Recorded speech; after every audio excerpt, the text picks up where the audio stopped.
बिस्मिल्लाहिर्रहमानिर्रहीम, अस्सलाम वालेकुम। मैं फैज़ान रिजवी हूँ और आप मेरे यूट्यूब चैनल और फेसबुक पेज देख रहे हैं। आज 27 जुलाई 2022 है, दिन है जी वेंसडे, बुध का। जब से रूस और यूक्रेन के दरमियान ये तनाज़ा, ये जंग स्टार्ट हुई तो एक जानिब हमें एक जत्था ऐसा दिखाई देता है यूरोपियन कंट्रीज़ का, जो कि एनर्जी क्राइसिस का रोना रोते हुए दिखाई दे रहे हैं, क्योंकि वो डिपेंड करते हैं रशिया की एनर्जी पर। तो वहीं पर कुछ ममालिक ऐसे हैं जो इस तनाज़े से खुश हैं, क्योंकि वो यूरोप के लिए एक ऑल्टरनेट के तौर पर सामने आना चाहते हैं। रशियन एनर्जी के ऑल्टरनेट के तौर पर काफ़ी सारे ममालिक हैं, और जो बाइडन का हालिया दौरे मिडिल ईस्ट भी इसी सिलसिले की एक कड़ी था। वो इजराइल गए, फिर सऊदी अरब गए, और उसके आफ्टर शॉक्स अब इजराइल महसूस करने लगा है। वीडियो बहुत इंपॉर्टेंट है, जो डिटेल्स मैं आपके सामने रखूंगा, वो डिटेल्स सुनने के बाद आपने कमेंट्स बॉक्स में ज़रूर बताना है कि ये जो बाइडन के दौरे इजराइल और सऊदी अरब के आफ्टर शॉक्स हैं, या फिर रूस के सदर व्लादिमीर पुतिन के दौरे ईरान के आफ्टर शॉक्स हैं जो इजराइल इस वक्त महसूस कर रहा है। जब जो बाइडन का दौरा स्केड्यूल हुआ इजराइल का और सऊदी अरब का, तो हम डिस्कस कर रहे थे, इंटरनेशनल मीडिया पर रिपोर्टिंग हो रही थी कि जो बाइडन इजराइल जाएंगे और वहाँ पर मिडिल ईस्ट की सिक्योरिटी, ईरान के साथ जो इजराइल का फड्डा है वो, और जो गल्फ कंट्रीज़ हैं उनके साथ जो नॉर्मलाइजेशन का मामला है इजराइल का, वो डिस्कस होगा। जो बाइडन इजराइल का दौरा करके सऊदी अरब चले गए, उस दौरे के बाद 4 रोज़ बाद 19 जुलाई को जो इजराइल के वज़ीर आज़म हैं याइर लपीड, वो निकल गए। जनाब बेनी गांट्स भी थे उनके साथ, जो वज़ीर हैं कुछ वो भी थे, और ये पहुँचे मेडिटरेनियन सी के अंदर जो इजराइल के ज़खायर हैं तेल और गैस के, जो कि 1999 में, मैं आपको बता दूं, फिर सन 2000 में, 2009 में बहुत सारे ज़खायर इजराइल को मिले मेडिटरेनियन सी के अंदर। इजिप्ट की देखा देखी, इजिप्ट को भी बहुत बड़ा ज़ख़ीरा मेडिटरेनियन सी के अंदर ही मिला था। तो इजराइल के वज़ीर आज़म पहुँच गए मेडिटरेनियन सी, और वहाँ पर विज़िट किया उन ऑयल और गैस फील्ड्स का, और वहाँ पर मीडिया से भी गुफ्तगू की। उस दौरे के तकरीबन 2 रोज़ के बाद 3 ड्रोन्स उड़ते हुए आए, और वो उन ज़खायर की तरफ, गैस फील्ड और ऑयल फील्ड की जानिब वो ड्रोन्स जो हैं वो बढ़ रहे थे। तो इजराइल ने वो ड्रोन, बहरहाल ये आपको तस्वीर नज़र आ रही होगी, इजराइल ने वो ड्रोन तबाह कर दिए, और फिर पता लगा कि लेबनान की जानिब से वो ड्रोन्स भेजे गए थे। फिर हिजबुल्लाह के लीडर हसन नसरुल्लाह ने एक गैदरिंग से खिताब करते हुए हसन नसरुल्लाह ने कहा कि जो बाइडन जो है वो ना मसला फ़लस्तीन के लिए आया था, ना उसका कोई और मतलब था, बल्कि वो इजराइल के वज़ीर आज़म याइर लपीड को ये कहने आया था कि कोशिशें और काम तेज़ करो ताकि तुम यूरोप के लिए एक मसीहा के तौर पर सामने आओ। तो फिर जो बाइडन के विज़िट के चंद रोज़ बाद ही इजराइल का जो वज़ीर आज़म है वो पहुँच गया मेडिटरेनियन सी। अब लेबनान को क्या मसला है? लेबनान को मसला ये है, ये आपको तस्वीर नज़र आ रही होगी, जो मेडिटरेनियन सी है इसके अंदर जो ज़खायर इजराइल को मिले हैं, एक है करिश और दूसरा है तमार। ये बिलियंस और ट्रिलियन क्यूबिक फीट के ज़खायर हैं, बहुत बड़े, बहुत रिच पानी है ये मेडिटरेनियन सी का। लेकिन इसमें जो काफ़ी सारे हैं, 3-4 जो ज़ख़ीरे हैं वो मिले हैं इजराइल को, और अभी भी इजराइल खोज भी लगा रहा है और काम भी बहुत तेज़ी के साथ, सन 2000 से बहुत तेज़ी के साथ इजराइल का काम भी चल रहा है गैस और तेल के इन ज़खायर पर, पाइपलाइनें, ये वो सारा कुछ। लेकिन लेबनान और इजराइल बॉर्डर शेयर करते हैं, तो मैं आपको ये बता दूं कि आप में से बहुत सारों को मालूम भी होगा कि मैरीटाइम जो लॉ है समंदर का, कि एक मुल्क से समंदर के अंदर 200 नॉटिकल माइल्स तक का जो एरिया है, उसमें जो भी जानदार है या गैर जानदार चीज़ें हैं, जो इस तरह के ज़खायर हैं, उस पर उस कंट्री का हक होता है। ये मैरीटाइम लॉ है कि 200 नॉटिकल माइल्स तक, यानी इजराइल से 200 नॉटिकल माइल्स तक इजराइल का है वो पानी, लेबनान से 200 नॉटिकल माइल्स तक वो पानी, और उसके अंदर जो भी ज़ख़ीरे हैं या जो भी जानदार हैं वो लेबनान के हैं। अब यहाँ पर मसला ये हुआ कि जो करिश का गैस फील्ड मिला था इजराइल को, वो आता है मतनाज़े पानियों में। ये आपको तस्वीर नज़र आ रही होगी, ये जो लाइन है इसके ऊपर आपको येलो कलर का मैंने डॉट एक लगाया है, वो आपको नज़र आ रहा होगा। ये यानी कि लेबनान और इजराइल का मैरीटाइम बॉर्डर है, और ये जो येलो कलर का मैंने डॉट लगाया हुआ है, ये वो ऑयल फील्ड है करिश का जो मिला था इजराइल को, गैस का फील्ड है। इसके साथ आपको और डॉट्स नज़र आ रहे होंगे, वो मज़ीद ज़खायर जो इजराइल को मिले हैं तेल और गैस के, یہ وہ ہیں. خیر معاملہ ہے کرش کے جو گیس فیلڈ ہے اس کا معاملہ ہے کہ لبنان نے کہا یہ ہمارے میری ٹائم بارڈر کے اندر آتا ہے. تو اس معاملے پر دونوں ممالک کے درمیان بہت سالوں سے تنازعہ بھی چل رہا ہے, چپکلش بھی چل رہی ہے, لیکن یہ چپکلش اس وقت زیادہ گرم ہوئی جب یہی لپیڈ پہنچ گئی اس متنازع پانیوں کے اندر اور انہوں نے کرش فیلڈ کا بھی دورہ کیا. تو پھر لبنان کے جو لیڈر ہیں حزب اللہ کے حسن نصر اللہ, انہوں نے بھی کہا, اور جو اون ہیں مشیل اون, انہوں نے بھی ایک سٹیٹمنٹ جاری کی کہ یہ دورہ غلط ہے, متنازع پانیوں کا دورہ نہیں کرنا چاہیے, کیونکہ امریکہ کی ثالثی میں دونوں ممالک کے درمیان بات چیت بھی چل رہی ہے کہ کوئی حل نکالا جائے, کیونکہ بہت زیادہ کمپلیکیٹڈ معاملہ ہے اس کرش فیلڈ کے اندر جو میری ٹائم بارڈر کا مسئلہ ہے. اسرائیل کہتا ہے جناب اس نے اپنا بارڈر بڑھا لیا, لبنان کہتا ہے اسرائیل نے اپنا بارڈر بڑھا لیا. لڑائی کیوں ہے؟ کیونکہ بہت رچ پانی ہے, بہت زیادہ, اس کا ایک ایک انچ بہت زیادہ قیمتی ہے اور ادھر بہت سارے ذخائر ہیں تیل اور گیس کے. تو امریکہ جب جو بائیڈن یہاں وزٹ کرنے آئے تھے تو انہوں نے ایک اور بات کر کے وہ یہاں سے نکلے تھے کہ جو میری ٹائم بارڈر کا مسئلہ ہے تو اس پر بہت جلد ہم کسی نتیجے پر پہنچ جائیں گے. یہ بات کر کے جو بائیڈن وہاں سے نکلے تھے سعودی عرب کے دورے کے لیے, تو لیکن نتیجے پر تو کیا پہنچنا تھا, یائیر لپیڈ ان پانیوں میں ہی پہنچ گئے. تو اس وجہ سے ٹینشنز بہت زیادہ ہائی ہوئی. حزب اللہ کے لیڈر نے یہاں تک کہہ دیا, حسن نصر اللہ نے, کہ ہمارے میزائل بالکل نشانے پر ہیں, اسرائیل کے شہروں اور گیس آئل کے فیلڈز جو ہیں ان کے نشانے پر ہیں, اور اگر اسرائیل نے اس طرح کی حرکتیں کرنا بند نہ کی تو پھر ہم یہ میزائل جو ہیں وہ چھوڑ دیں گے. پھر اسرائیل کی جانب سے بھی بہت سخت سٹیٹمنٹس سامنے آئی کہ اس طرح سے دھمکیوں سے کام نہیں چلے گا.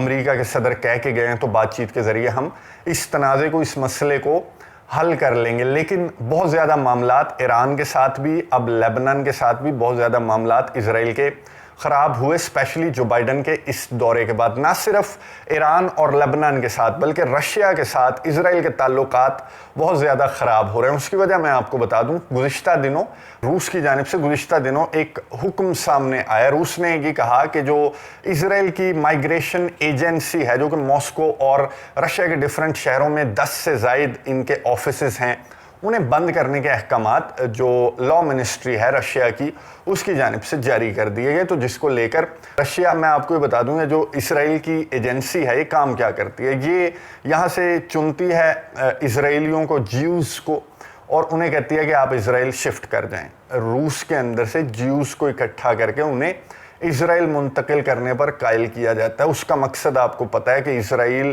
ایک گریٹر اسرائیل منصوبہ, پھر انلیگل سیٹلمنٹس, فلسطینیوں کی جو پاپولیشن ہے وہ بہت زیادہ ہے ایز کمپیئر ٹو اسرائیلیز. تو یہ ان کا فارمولا دہائیوں پرانا ہے کہ اسی طرح مائیگریشن کرتے جاتے ہیں اور وہاں پر انلیگلی سیٹل ہوتے جاتے ہیں. تو یہ آفیسز یہاں پر قائم کیے گئے تھے مائیگریشن کے, اور اسے بند کرنے کا حکم دیا روس نے. اسے بند کرنے کا حکم روس نے کیوں دیا وہ میں آپ کو بعد میں بتاؤں گا. پہلے میں آپ کو یہ بتا دوں کہ روس کے اس اقدام پر اسرائیل نے سخت ترین سٹیٹمنٹس جاری کرنا سٹارٹ کر دی کہ آپ دونوں ممالک کے درمیان تعلقات کو خراب کر رہے ہیں اس طرح کے اقدامات سے, اور یہ اقدامات ہماری سمجھ سے باہر ہیں. آپ پولیٹیسائز نہ کریں دونوں ممالک کے درمیان تعلقات کو. تو رشیا کی جانب سے ایک سٹیٹمنٹ سامنے آئی. رشیا نے کہا کہ ہمارا کوئی تعلق نہیں ہے, یہ ہماری جو لا منسٹری ہے اس کی جانب سے یہ احکامات, یہ ہمیں پروپوزل آیا تھا, اور اب عدالت نے, لا منسٹری نے فیصلہ کرنا ہے. تو اس میں پولیٹیسائز کرنے والی کوئی ایسی بات نہیں ہے, دوسری رائے نہیں ہے. میں آپ کو یہ بتا دوں کہ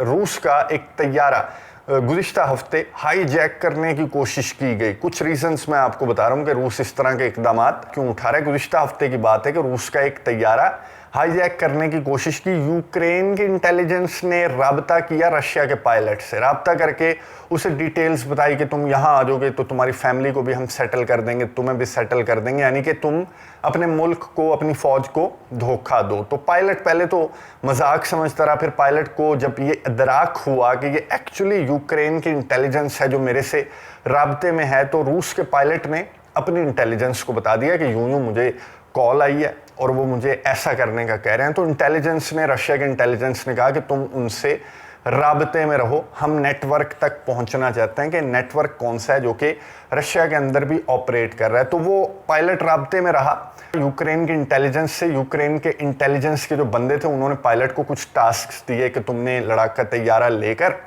وہ پہنچنا ہے یوکرین, ہم تمہیں راستہ بھی پرووائڈ کریں گے, ہم تمہاری فیملی کو ریزیڈنس بھی پرووائڈ کریں گے, ہم تمہیں पासपोर्ट भी देंगे। और उसने जनाब एविडेंस भी भेजना शुरू कर दिए यूक्रेन के इंटेलिजेंस ने कि देखो हमारी तैयारियां मुकम्मल है, हमारे पे इतबार करो। और उसने का सबूत के तौर पर तुम्हें उन तैयारों के पास जाकर तस्वीर लेनी पड़ेगी या वीडियो बनाकर हमें भेजनी पड़ेगी, ताकि हमें ये पता लग जाए कि तुम्हारी उन तैयारों तक एक्सेस भी है जो तैयारे हमें चाहिए। तो यूक्रेन के ऑर्डर पर, यूक्रेन के इंटेलिजेंस के लोगों पर उन्होंने कहा $5,000 से $7,000 हम तुम्हें सिर्फ वो वीडियो भेजने के लिए प्रोवाइड करेंगे। तो पायलट ने कहा, रूस के पायलट ने, रूस की इंटेलिजेंस उससे कह रही थी, कहलवा रही थी, तो रूस के पायलट ने कहा पैसे भेजोगे कैसे, तुमने तो पाबंदियां आयद कर रखी हैं बैंक्स पर, ये वो कोई तरीका नहीं है मुझे पैसे भेजने का। उन्होंने कहा वो छोड़ दो, तुम्हारे हाथ में पैसे पकड़ाएंगे हम।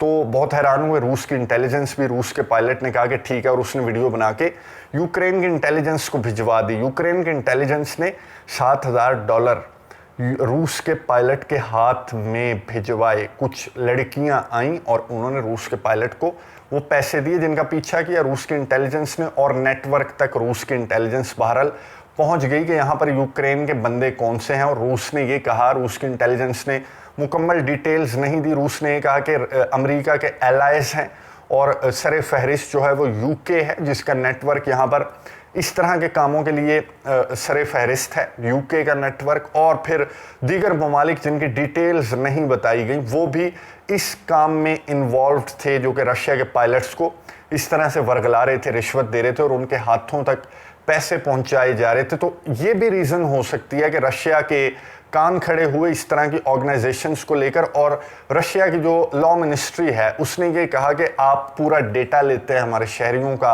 और शहरियों को यहाँ से आप इजराइल मुंतकिल करते हैं, तो हमारे सिक्योरिटी इश्यूज़ हैं, बाकी पॉलिटिसाइज करने की कोई ऐसी रीज़न नहीं है। लेकिन बहुत ज़्यादा सख्त जुमलों का, बहुत ज़्यादा सख्त स्टेटमेंट्स का तबादला हो रहा है रूस और यूक्रेन के दरमियान। जब ज़्यादा सख्त बातें करना स्टार्ट की इजराइल के ऑफिशियल्स ने, तो रशिया ने फिर, रशिया की जो फॉरेन मिनिस्ट्री की तर्जमान है मारिया ज़खरोवा, उन्होंने कहा कि ये पॉलिटिसाइज करने का और ताल्लुकात ख़राब करने का आगाज़ हमने नहीं किया, तुमने किया है। यूक्रेन के मामले पर तुम्हारा जो स्टांस है, जो मौक़िफ़ है, वो हमें दिखाई दे रहा है गुज़िश्ता 3 महीनों से, मारिया ज़खरोवा ने कहा। और उससे ये लगा कि इजराइल के साथ ताल्लुकात को इस तरह से सख्त करने की रीज़न ये भी है कि इजराइल का जो झुकाव है वो ज़ाहिर है उस ब्लॉक की तरफ है, जो अमरीकी ब्लॉक है उसकी जानिब है। और रशिया ब्लॉक में कौन कौन से ममालिक हैं, उसमें ईरान सर फहरिस्त है। और ईरान के ब्लॉक में लेबनान भी है। व्लादिमीर पुतिन का हालिया दौरा तेहरान, उसके बाद इस तरह की स्टेटमेंट्स जाना, इजराइल को बहुत कॉन्फिडेंट अंदाज से लेबनान की जानिब से इस तरह के स्टेटमेंट्स जाने की 2 वजूहात हो सकती हैं। एक तो दौरा बाइडन के ये आफ्टर शॉक्स हैं, या फिर दौरा पुतिन के आफ्टर शॉक्स हैं जो कि इजराइल इस वक्त महसूस कर रहा है, जिसे 3 जानिब से अब ख़तरात ने घेर रखा है। एक जानिब ईरान, दूसरी जानिब अब लेबनान, और रूस की जानिब से भी इस तरह की सख्त स्टेटमेंट्स, इस तरह के इक़दामात ने इजराइल को बहुत ज़्यादा परेशान कर रखा है। ज़ाहिर है रूस की एनर्जी का ऑल्टरनेट प्रोवाइड करना इतना ज़्यादा आसान नहीं है कि जो बाइडन विज़िट करेंगे और आप मुतनाज़ पानियों में पहुंच जाएंगे, और ये सोचते हुए कि लेबनान को तो आप इस नहज तक पहुंचा चुके हैं। जो बैरूत का धमाका हुआ था, आपको याद होगा, उसके बाद लेबनान की इकॉनमी, लेबनान का जो बैरूत है उसे स्विट्ज़रलैंड कहा जाता था मिडल ईस्ट का, और अब लेबनान का क्या हाल है आपके सामने है। तो लेबनान को इस नहज पर पहुंचाकर आप मुतनाज़ पानियों में गैस नहीं ढूंढ सकते, चाहे आपके पीछे अमेरिका हो। लेकिन लेबनान के पीछे भी अब बहुत सारे ममालिक आकर खड़े हो गए हैं, और ये मामलात बहुत कॉम्प्लिकेटेड हैं। अगर आपको समझ आए तो ये जो कड़ियाँ हैं, जो भी कड़ियाँ हैं, जो भी इजराइल की, फ़लस्तीन की, सऊदी अरब, ईरान, साउथ चाइना सी के अंदर जो कुछ हो रहा है, अज़रबैजान के साथ जो कुछ हो रहा है, अब यूरोपियन कंट्रीज़ और अमेरिका पींगें बढ़ाने की कोशिश करें, तमाम कड़ियाँ रूस और यूक्रेन के तनाज़े और रूस और अमेरिका की जो रस्साकशी है उससे जाकर मिलती हैं। और ये जंग कौन जीतेगा, जो जंग एक्चुअली नेटो और रशिया, रूस ब्लॉक, चाइना ब्लॉक,